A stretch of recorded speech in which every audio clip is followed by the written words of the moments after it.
Welcome to Blizzard Fire. We hope this video helps fire up your solution. You need the basics: an iPhone with Face ID and the latest iOS.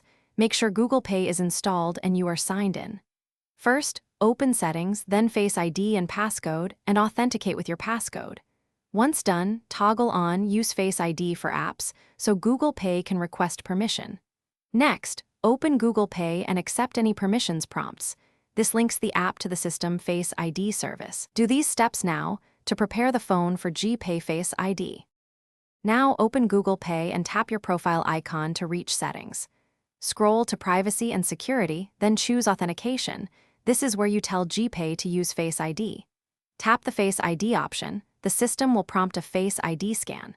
Position your face in view, move slowly if needed, and let the phone complete the enrollment confirmation.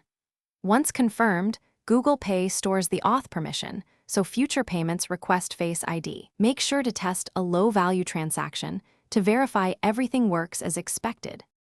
To finish, test Face ID by authorizing a small payment or viewing a sensitive card detail in Google Pay. You should see a Face ID prompt. If it does not appear, ensure Face ID is enabled both in Settings and Gpay, and then restart the phone.